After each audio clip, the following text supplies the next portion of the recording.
여러분 안녕하십니까? 여수 MBC 뉴스투데이입니다. 국립순천대학교가 첨단 소재 분야 인재를 길러낼 광양 캠퍼스의 문을 열었습니다. 지역사회, 기업과 협력해 지역에 머물 수 있는 정주영 청년 인재 양성이 목표입니다. 유민호 기자입니다. 광양망권 소재부품 지식산업센터에 국립순천대 광양 캠퍼스가 문을 열었습니다. 로봇 레이저와 2차 전지 등 첨단 소재 기술을 연구하고 실습할 수 있는 강의실을 갖췄습니다. 국립순천대와 광양시가 지난 2023년 글로컬 대학 함칩 사업 공동 추진 협약을 맺은 지 2년 만에 캠퍼스가 들어선 겁니다. 우리 대학의 공식 캠퍼스로서 단순히 대학의 물리적 확장을 넘어 지역과 대학 그리고 기업이 함께 협력하여 새로운 지식 생태계를 만들어가는 2차 전지와 철강 등 기업이 밀집한 광양시. 기업과 연계한 산학협력 교육에 거는 기대가 큽니다. 저희가 2차 전지, 그리고 철강, 그리고 첨단 부품 소재, 그리고 기능성 소재 같은 것들을 같이 이제 학부생들, 그리고 석박사 이제 연구원들하고 같이 저희가 실습도 진행하고 오는 2026년까지 이곳을 임시로 활용하고 광양시 중동의 본 캠퍼스인 첨단 신소재 연구센터를 5월 착공할 예정입니다. 지난 2008년 공대 이전이 무산된 후 다시 캠퍼스를 유치한 광양시는 지원을 아끼지 않겠다고 밝혔습니다. 여러 가지 사유로 대학다운 대학이 없었는데 새로운 대학의 캠퍼스가 첫 출발을 하는 그런 의미가 있다. 관건은 자생력과 정주 여건을 갖추는 겁니다. 현재 순천대는 고흥 2곳, 순천 2곳을 포함해 총 5곳의 지산학 캠퍼스를 운영할 계획입니다. 광양 캠퍼스는 기숙사와 커뮤니티 시설까지 학생과 교수진이 오래 머무를 환경을 조성할 방침입니다. 이 학과가 학생들도 집중적으로 교육을 시키지만 실제 연구할 수 있는 어떤 특화된 연구 분야를 집중화시키는 방향으로 나가게 됩니다. 또 산업단지 캠퍼스 인가를 목표로 지역과 협력할 수 있는 완성형 지산학 캠퍼스가 되겠다는 구상입니다. MBC 뉴스 유민호입니다.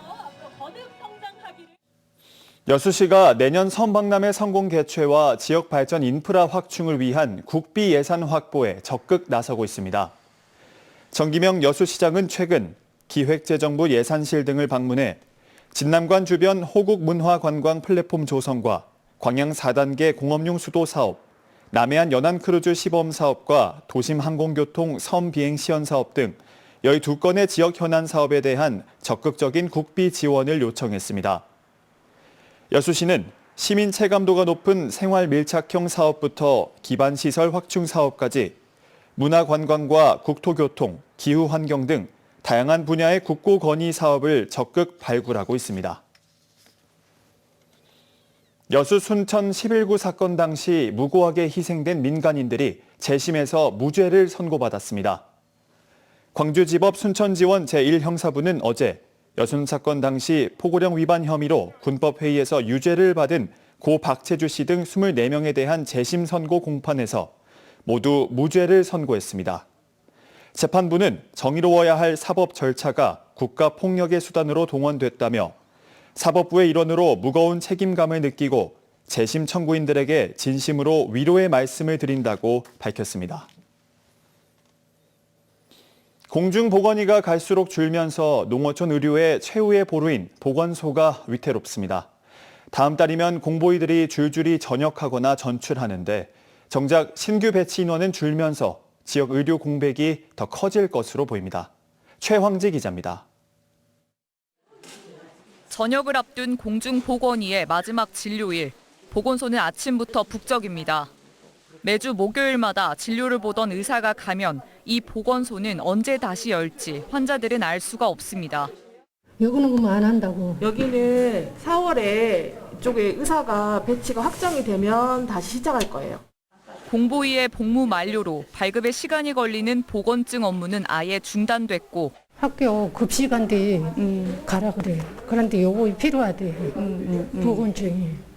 그래서 거기 가려고.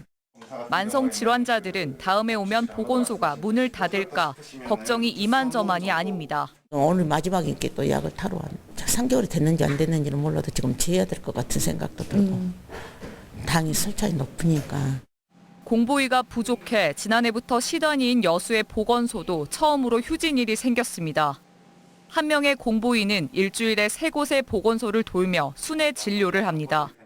환자들은 많고 쉴 시간은 없어 사용하지 못한 휴가도 많습니다. 저희가 너무 갈 곳이 많다 보니까 이제 어쩔 수 없이 일주일에 한 번밖에 못 가고 그마저도 공휴일이 껴버리면 막 2주에 한 번 이제 이렇게 될 때도 있으니까. 섬 지역 공보위들의 사정은 더욱 열악합니다. 여수 관내 섬 보건지소 5곳에 배치된 20명의 공보위 중 19명이 올해 전출을 신청했습니다. 지역에서 빠져나가는 공보위는 많지만 신규 인원은 감소하고 있습니다. 올해 전남도의 공보위는 122명이 복무 만료와 전출로 나가고 72명만 신규 배치됩니다. 지난해에 비해 50명이 줄어드는 겁니다. 지자체는 1명이라도 더 확보하려고 안간힘을 쓰지만 공보위 감소는 불가피한 실정입니다. 내과는 50명이 감소함에 따라 공보위 인원이 줄어들 것으로 예상이 됩니다. 우리 시는 작년 수준 또는 1명을 추가 확보하여 도서지역 보건지소 5개소에 2명씩 총 10명을 우선 배치하고 다음 달 중순이면 공보위들이 신규 배치될 것으로 보이는 가운데 의대생 집단 휴학과 의료계 사태 장기화에 따라 공보의 수는 갈수록 줄어들 것으로 보입니다. MBC 뉴스 최양지입니다. 광양 지역 기업들이 올해 2분기 경기가 크게 위축될 것으로 예측했습니다.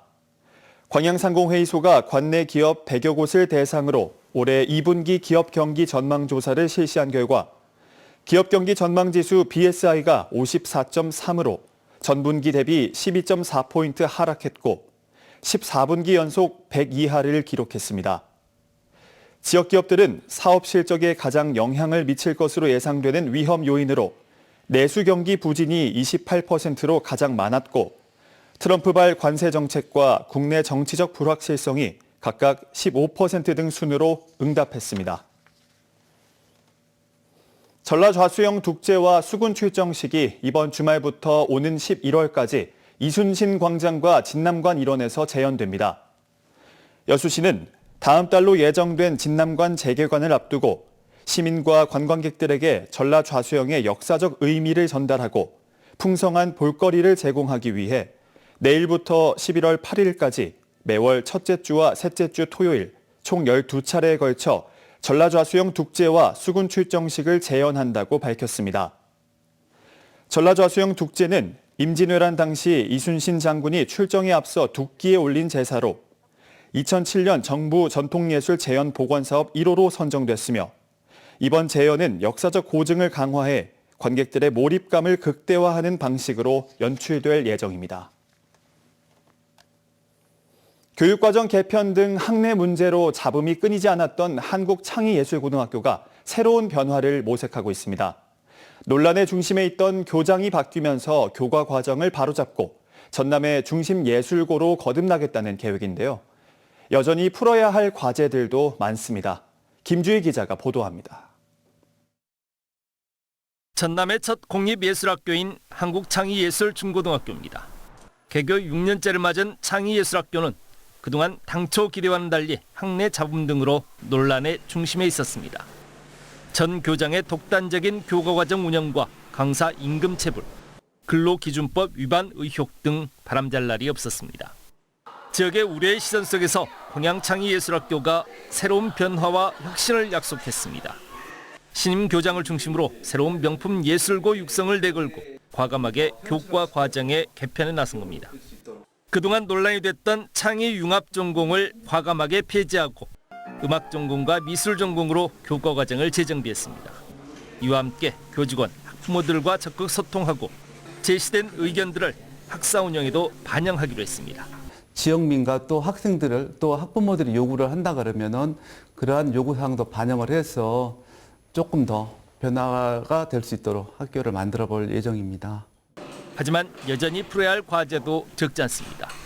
광양시로부터 지원받고 있는 연간 10억 원의 교육경비 보조금에 대한 의존도가 높아 중장기적인 대안 마련이 필요합니다. 전남의 유일한 공립형 예술 특목고인데도 국악과 무용 전공이 빠진 음악과 미술 2개 전공에 그치고 있는 점 역시 개선돼야 할 과제입니다. 지방 중소도시의 한계를 넘어 우수 강사진의 안정적인 확보 방안 마련도 필요합니다. 특히 예체능계 학생들을 위한 맞춤형 진학 지도가 강화돼야 한다는 지적도 설득력을 얻고 있습니다. 인문계 고등학교에서 오셨다는 이야기를 들었습니다. 그래서 입시를 굉장히 중요하게 또 여겨야 되는 또 예고에서 입시에 관련 있는 분야를 또 잘 알고 계시는지에 대한 약간 그러한 좀 걱정이 좀 되고요.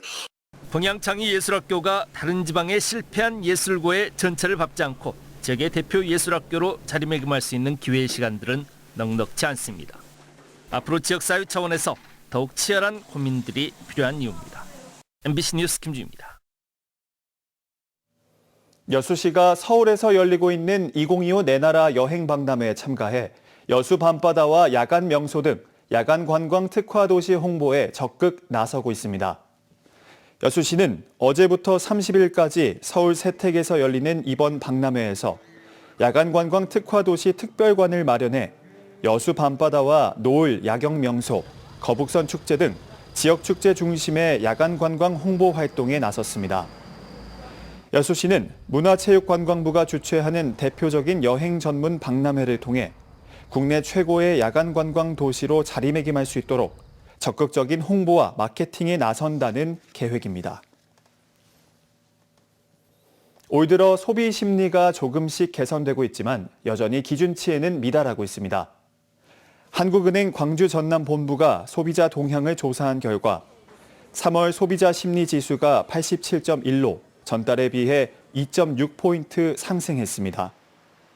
광주 전남의 소비자 심리 지수는 지난해 12월 79.4까지 떨어진 뒤 올해 1월부터는 3달 연속 상승했지만 기준치 100에는 여전히 못 미치고 있습니다.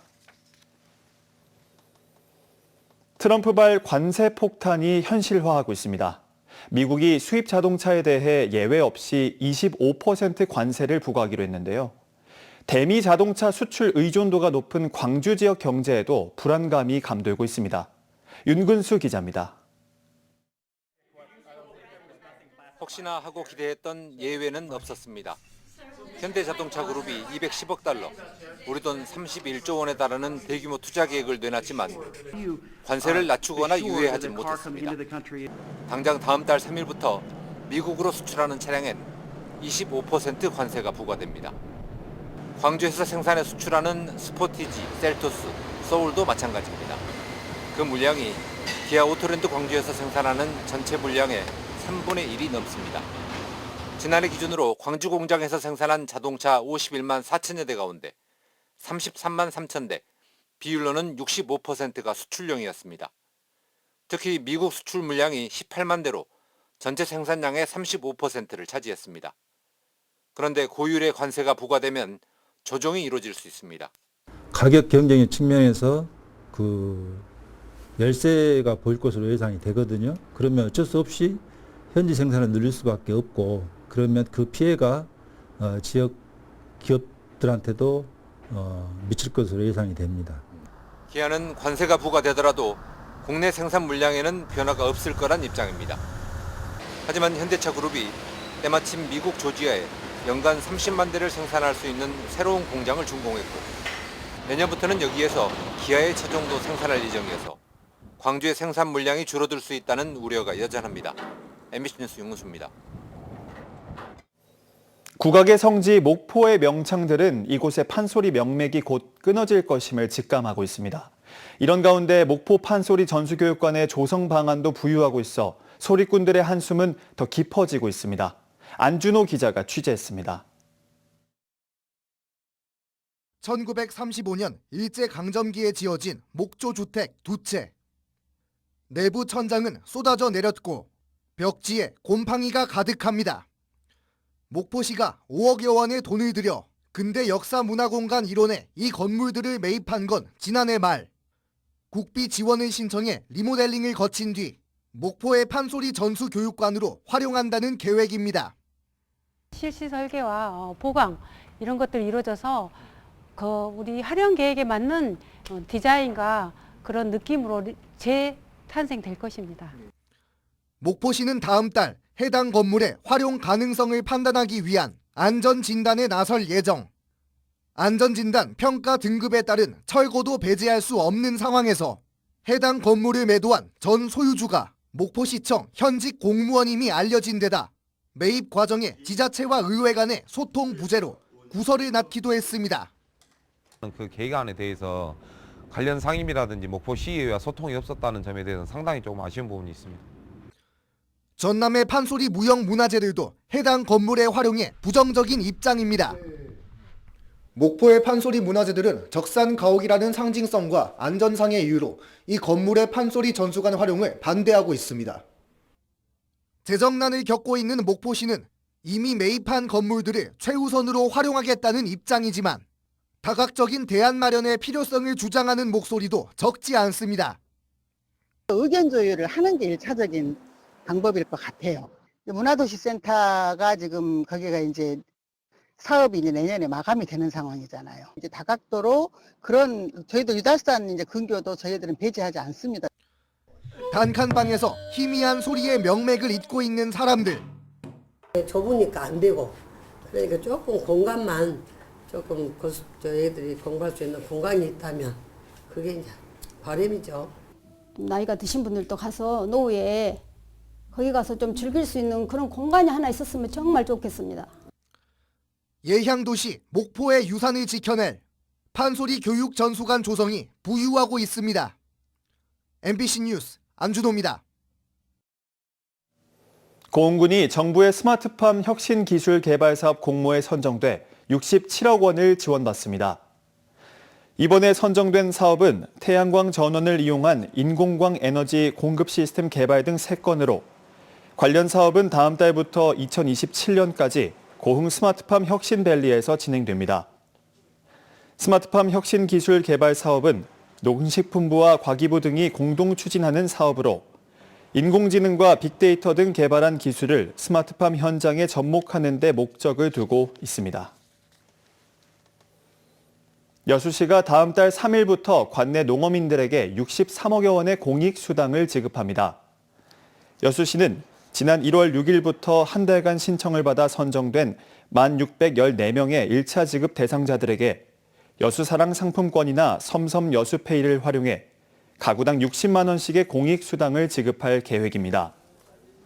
여수시는 이번에 지급되는 공익수당의 경우 연매출 30억 원을 초과하는 가맹점에서도 사용할 수 있다며 여수사랑 상품권으로 지급되는 만큼 지역경제 활성화에도 도움이 될 것으로 기대하고 있습니다. 광양시가 서천 마동 음악분수의 새 단장을 마치고 다음 달 1일부터 본격 가동에 들어갑니다. 광양시는 서천 마동 음악분수에 신곡 11곡을 추가하는 한편 수변 무대와 관람석 데크 등 시설물 정비를 마치고 한층 풍성하고 편안한 볼거리로 다음 달 1일부터 시민들과 관광객들을 맞이합니다. 특히 생일, 졸업 축하 등 소중한 마음을 전할 수 있는 워터스크린 무료 이벤트를 펼쳐 시민들에게 잊지 못할 추억도 선물할 수 있도록 할 계획입니다. 올해 주요 공직자 재산 공개 결과 전남 상위 10위 안에 동부권 동의원들이 다수 포함된 것으로 나타났습니다. 인사혁신처 산하 정부공직자윤리위원회 자료를 보면 김정희 도의원 46억 2,733만 원, 최무경 도의원은 43억 7,931만 원을 신고해 전남 주요 공직자 중 4위, 5위에 올랐습니다. 강문성 도의원 38억 2,875만 원, 한춘옥 도의원도 28억 3,486만 원을 신고해 10위 안에 들었습니다.